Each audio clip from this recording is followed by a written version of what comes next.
And good morning, everyone. Welcome back to Neely FX. My name is Michael Neely, and this is the channel where I talk about foreign exchange trading, prop firm trading, and making money doing all of those things, hopefully. So since we're going to be talking about real trades and real markets and stuff like that, I need to throw this risk disclaimer screen out there because I live in the United States and this is what we do. This channel is for educational and entertainment purposes only and does not constitute trading or financial advice. I'm a professional trader, not a broker, trading my own capital, and I'm also a funded prop trader for Audacity Capital out of London. I do not solicit funds, manage client accounts, nor do I hold CFTC or NFA registration at this time.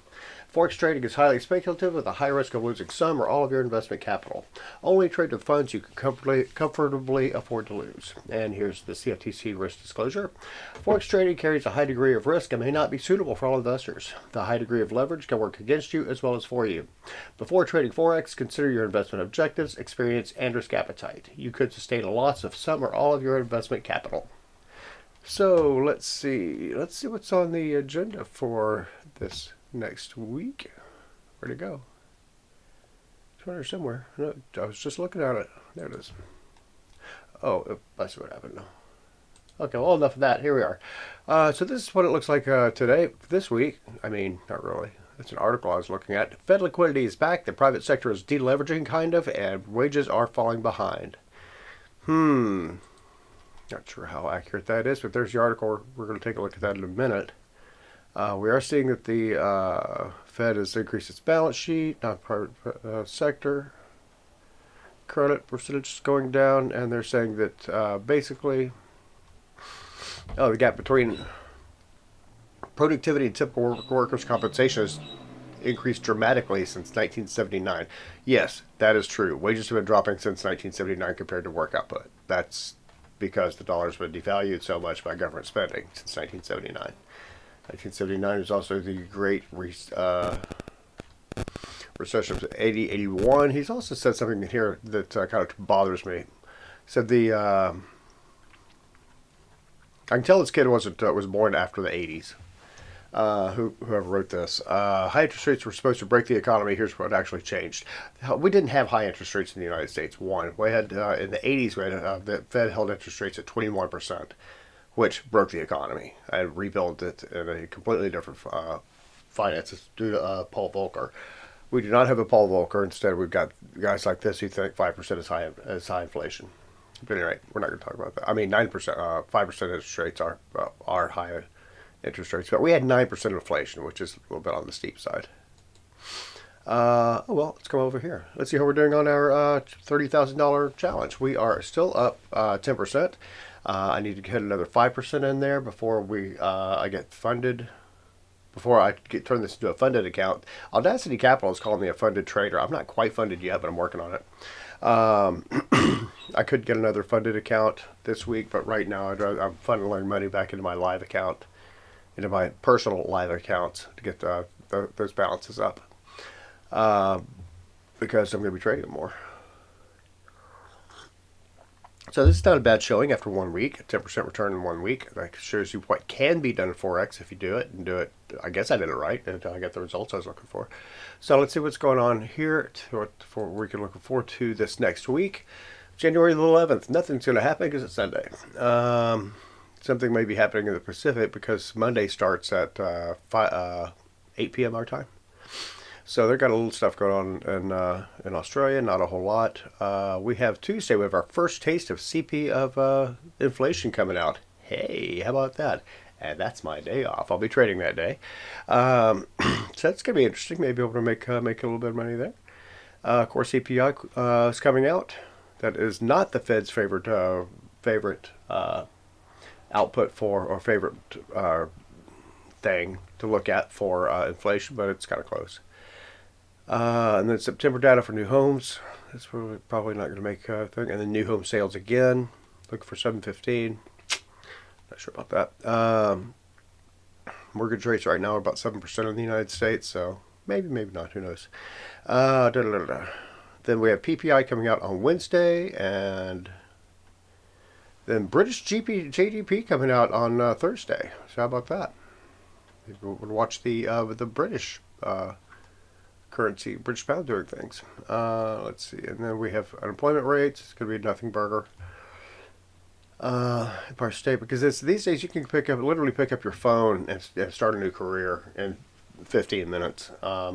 So I don't think the unemployment claims is as much as it used to be. Because I know people who are making 5 figures on their cell phones. It's kind of fun. I'm not one of them, but I aspire to be doing that a little bit later, but not right now. Maybe, who knows? We'll see. At any rate, let's go. We don't have to look at that real quick. Let's go ahead and look at this. Look at some charts. Go back to Canadian interest rates. Now, none of these are moving because the market is closed on Sundays all over the world. But it's kind of interesting to see take a look at these and see what's going on. First, DXY is at it's kind of hitting that trouble spot right there. Not trouble spot. The support level turned resistance right there, but it's not really resisting too much. We got a weekly close above it, so that's going to be interesting. At 99.13.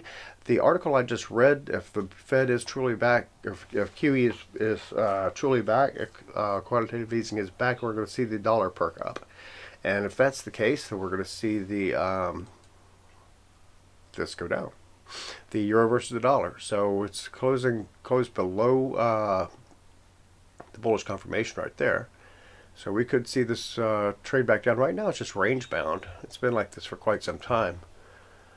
Right now it's been range bound since, call it June. That's a pretty good time to be range bound. Gone 7 months being range bound. So we should be able to get some good trading going in there. Let's probably see this coming back down to around this area, around 115.38. Turn bullish about there again, about 115.13, and get the bounce off of that. That's one way to trade that. Not saying to do that, not saying that I'm going to trade it that way, but it's one way to do it. This would be my favorite on dollar strength, is the dollar versus the yen. We did not get a weekly close above 158 and have not had a weekly close above 158 since June 2024. So we are still looking for that. We did get not getting above the weekly high since March 2024. So it's going to be interesting to see where the open is on the dollar versus the yen today. Pound versus the dollar is right here, and it's going to be dropping too. Also, British GDP coming out on Thursday. This might be something to watch. On dollar weakness, pardon me, if you want to trade this on dollar weakness, according to James Stanley and Michael Boutros from Forex.com, that's where my live accounts are. I would take that into strong consideration. Their video, Michael Boutros' video, will be coming out tomorrow morning. I would definitely tune in for that. He's a very smart man. Pound versus the yen. This is also one of my favorites for trading the yen because when it goes big. However, it has also been range bound since starting to break out of the range a little bit. Hasn't really been range bound. I don't know what to call it. That's the weekly chart right there. And that's pretty good little run there, up to 211, and then it just kind of stutter stepped and they got range bound again, and it's starting to break out again. So maybe the dollar versus the yen is starting to follow the lead of the pound versus the yen. If you're looking for if you're afraid of intervention from the Bank of Japan, you want to keep your eye on the dollar versus the yen versus the pound versus the yen. I learned this. Somebody taught me that. I'm not sure where, but the dollar versus the yen is more influential than the pound versus the yen. Maybe because it's the reserve currency of the world, and they buy oil in dollars. So who knows? Not quite sure on that one. The euro versus the yen. However, that's not going to play a role in whether or not I'm a successful trader or not. So we have this right here, 174.43 as the former weekly close high. And now we have the weekly close high at 184.70. It's 1,000 pips. Be a good payday. And again, same scenario as the British pound versus the yen. Broke out back here around September, and like I said, it hasn't looked back yet because it's starting to look back a little bit, but this may also be a good time to come in. That's a good price rejection right there at the 2015 open. That doji right there, weekly doji. That's a good indication. It might be time to get in the the EJ. Powers the end. I think I may take a trade in that tomorrow. That looks very, very enticing to me. All right, dollar versus the CAD. It's right here. I wouldn't call it going gangbusters, but that is a very strong candle right there. Get back in the daily real quick and see what's going on with that. Our trends are holding up. Even that monthly is just kind of a sloppy bounce off the monthly trend. It took 3 weeks to get it, but we did get the bounce off of that, which means that might be room for more growth. Dollar versus the CAD. If the Fed is truly expanding its balance sheet, then that's one you want to get into, UCAD, because it will easily go back to 141, maybe 145. Let's get back into the weekly real quick. Well, I don't want to do that. Back to the monthly real quick. See what the all-time high is for that. I think it's an all-time high, but it's pretty up there. 145. I'm sure there's a time in history that it was higher, but that would have been beginning of. So the 2025 high I'm staring at right here for February the 2025 weekly close, high weekly close, 145.37. So it's got a long way to run on this. It's just getting started. If we get a weekly close this week over the 2025 open or the May high, then lots of things could happen. Then again, it may bounce right off of it, go right back down. So who knows? I don't have a crystal ball. Wish I did. Make trading a lot easier, but that's not how life works. I'm still responding to what the big guys are doing, like the central banks. Those are the biggest players in the FedEx in the Forex worlds. Okay, CAD versus yen. Sometimes follows oil. We might have a turnaround right here. That's a pretty strong turnaround candle right there. So the CAD versus the yen, I might be interested in getting in on that this next week at 113.73, somewhere thereabouts. So there's another idea. So the CAD yen and the euro yen are two possible trades. Dollar yen is also in there too. The dollar yen may be ready to break range too. We'll see where it opens up tonight. That'll be the first one I'm going to look at. That's the one I'm more familiar with. The one I trade more. Oil. Oil's starting to perk up a little bit. I don't think we're having any worldwide demand issues. But we're trying to open up Venezuela. That would increase supply. Maybe. I think Venezuela is an OPEC company. Was an OPEC country. I don't know if it is now or not. I want to say it was the only OPEC country in the Western Hemisphere. I could be wrong. But let's see. Aussie versus the dollar. The real question will be if we try to prop up the current socialist government in Venezuela. That would be weird. We go in there, take the guy out, and then prop up a socialist government. That would not make any sense to me at all. But then if you read the headlines today, not a whole lot makes sense. Aussie versus the dollar. We have 66.47. Looks like that'd be a good bounce point to consider.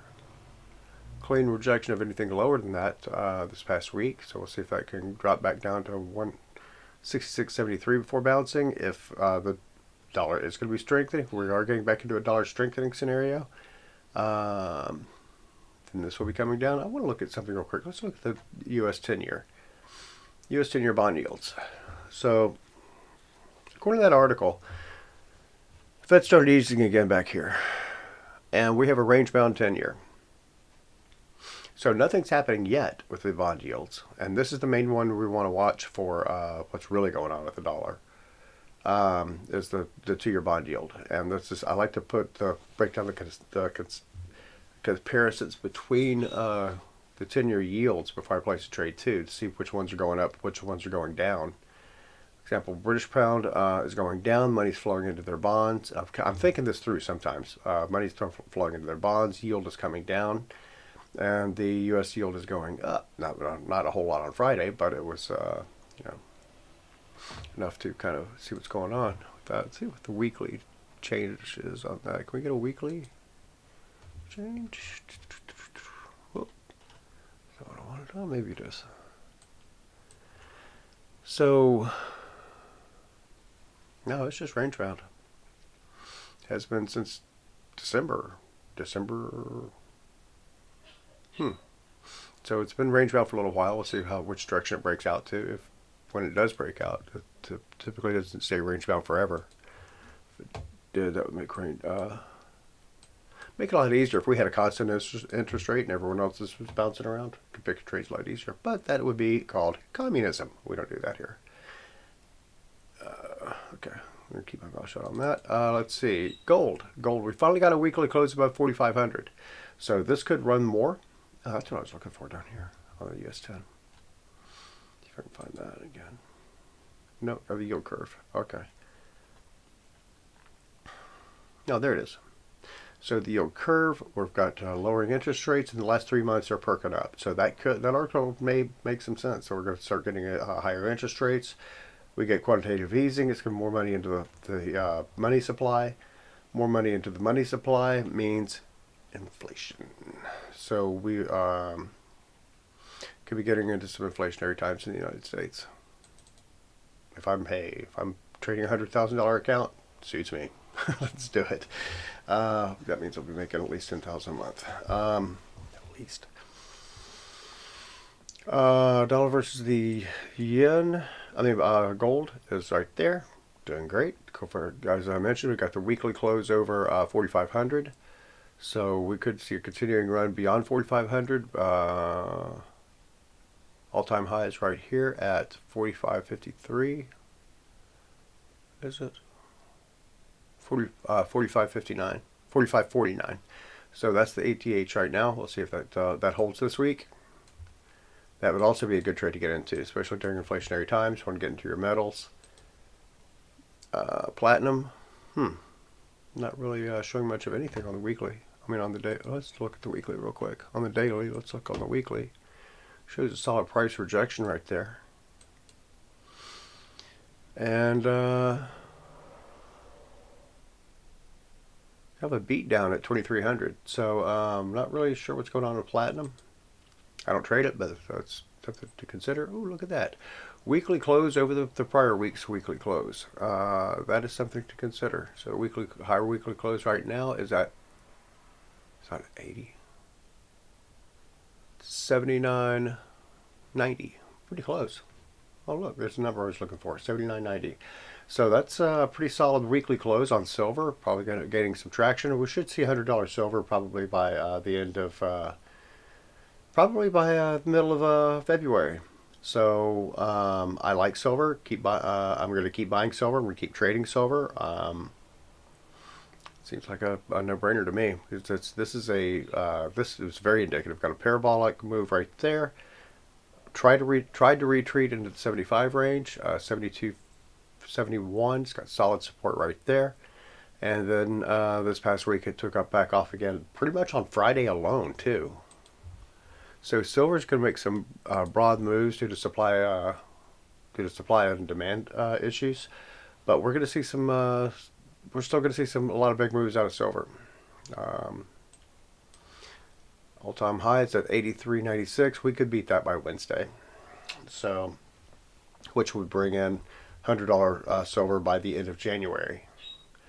Especially if the Fed is going back to a QE standpoint.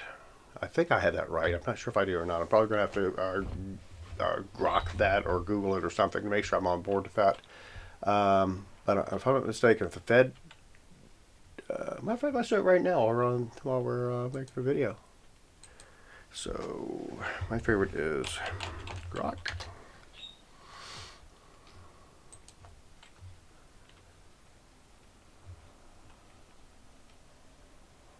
Okay, I'm going to...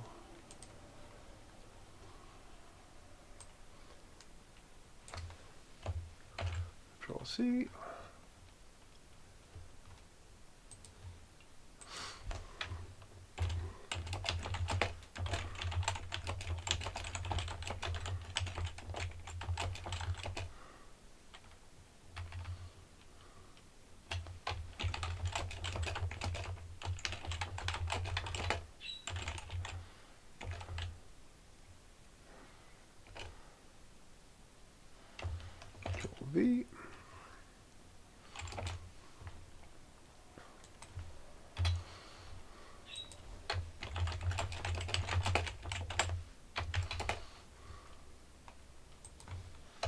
Okay, this ought to be interesting. This will be a fun little test too, to see what happens.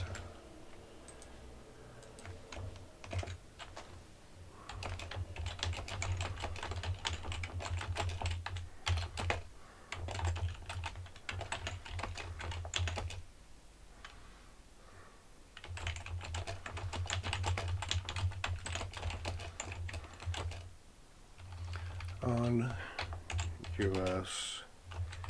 10-year bond yields, the USD JPY, and gold and silver. Okay, let's see what God has to say about this. This ought to be interesting. And I don't recommend using AI to come up with ideas like this, but hey, I'm still experimenting. It's kind of like a toy for me. It's not really anything that I would sit here and say, oh, bet the farm because AI told me to. Don't do that. Think. Use your own judgment. Let's browse from the article now. Okay. Deleveraging on highlights bond supply, effects on PPI, fragile economic conditions. We don't have fragile economic conditions. Okay, whatever. Global slowdown, pushing USD. Okay, I'm wrong. It has the opposite effect on it that I was talking about. Pushing that would likely return to weaken the USD. Okay, so we're looking at weakening the USD.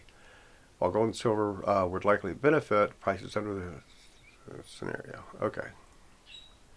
Serving as real inflation, blah, blah, blah, blah. Okay, so expect volatility of banking risks resurface.